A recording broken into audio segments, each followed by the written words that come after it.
Hi, this is Savish from the channel Al-Muqaddimah, and today I'm going to show you the family tree of the Prophet Muhammad. I'll be using Matt's Asian royal family tree chart, which can be purchased as a poster from his website usefulcharts.com. This video is actually the first in a two-part collaboration between Useful Charts and Al-Muqaddimah.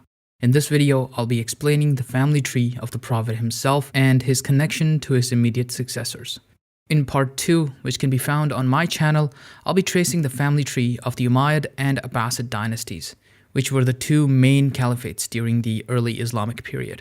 Both of these dynasties are shown on this chart in green. So when you're finished with this video, be sure to click the link on the end screen or in the description to watch part 2.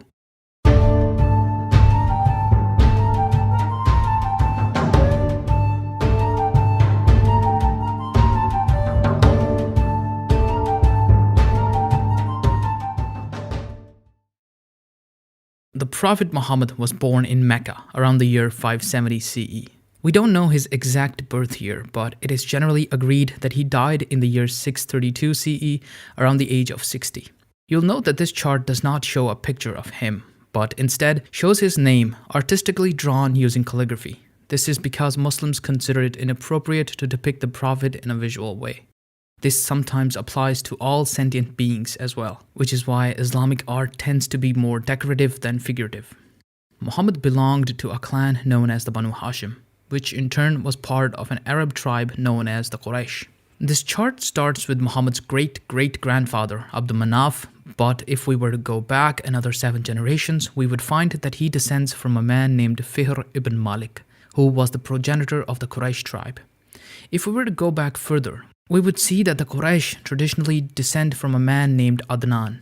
The Adnanites were not original Arabs, but were rather Arabized in the 6th century BCE, when the Neo-Babylonians destroyed their former kingdom, pushing them south into the Arabian Peninsula. The Adnanite Arabs are sometimes distinguished from the more southern Qahtanite Arabs, who are considered to be the purer Arabs. According to tradition, the Adnanite Arabs were descendants of Ishmeal, the firstborn son of Abraham, whereas the Jews were descendants of Isaac, Abraham's secondborn. This is why both Judaism and Islam, as well as Christianity, are considered Abrahamic religions. Ishmael's mother was an Egyptian named Hajar, whereas Isaac's mother was Sarah. Sarah, like Abraham, was originally from Mesopotamia. But like I say, these links are based on tradition, not on historical records. Okay, let's get back to the Prophet himself. I should point out that most mainstream historians, including secular ones, do consider the Prophet Muhammad to be a historical figure. Now, as to whether or not the angel Gabriel dictated the words of the Quran to him, that is something that is solely based on faith and on religious tradition.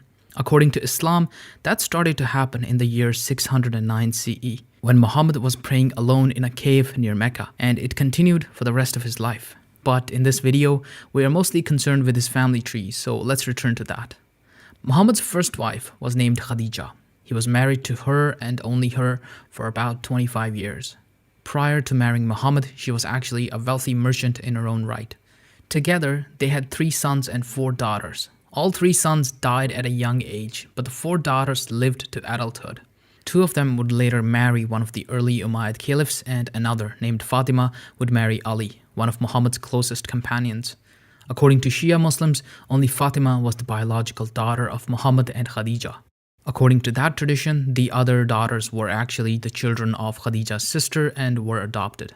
But what every Muslim tradition does agree on is that only Fatima has descendants that can be traced to today. Together with Ali, she had 2 main sons, Hassan and Hussein. Muslims today who claim descent from the Prophet are known as the Sayyids. Jordanian royal house of Hashim claims to be descendants from the Prophet through Hassan.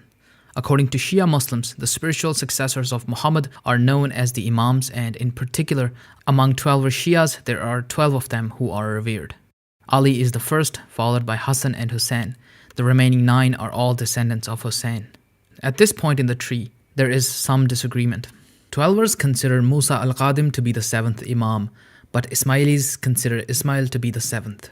The Fatimid caliphs who ruled Egypt from 900 to 1200 were descendants from this branch, as are the Aga Khans, the modern-day Imams of the Nizari branch of Shia Islam. But Shias are actually the smaller of the 2 main branches of Islam. the larger branch being the Sunnis. According to Sunni Muslims, Muhammad was succeeded by the Rashidun caliphs, the first two of which were his close companions, Abu Bakr and Umar I. These two were also his fathers-in-law as he married their daughters after the death of Khadija.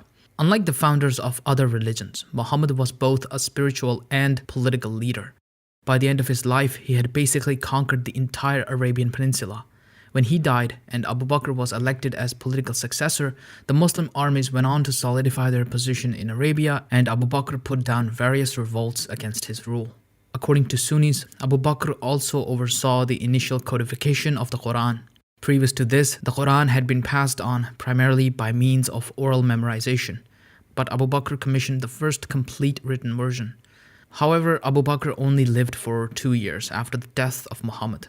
Therefore, when he died, Umar took charge, and under Umar, the Muslim conquests continued with great intensity. North of Arabia was the Byzantine Empire and the Sassanid Empire.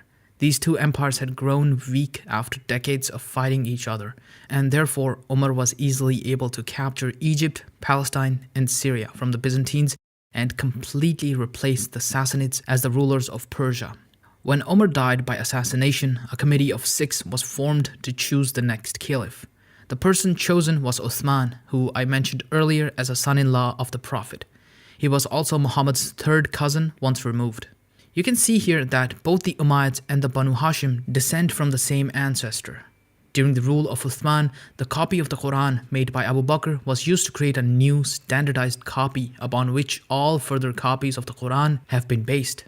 But Uthman ended up being an unpopular ruler, mostly because he was overly favorable to the members of his own clan, putting them in several important positions of power. So eventually, Uthman was assassinated and the first fitna began. Fitna meaning strife or civil war. At this point, Ali became the 4th Rashidun Caliph. But Muawiyah I, a member of the Umayyad dynasty, fought against him, along with Aisha, who had been one of Muhammad's wives. She was the one he supposedly married at a very young age, something that has been a source of controversy and debate. Ali eventually was assassinated, and his heir, Hassan, reached a deal with the Umayyads to recognize Muawiyah as caliph. This led to the birth of the Umayyad Caliphate, in which the title of caliph stayed within the Umayyad family for the next 90 years. Then in 750, after another civil war, the title of caliph passed to a new family, the Abbasids, who were descendants of Muhammad's uncle Al-Abbas, and hence members of the Banu Hashim clan. Under the Abbasids, Islam experienced a golden age. So that was a look at the family tree of Prophet Muhammad. If you want to learn more about the Umayyad and Abbasid caliphates, please follow the link in the description or on the screen right now to go directly to part 2. Thank you for watching.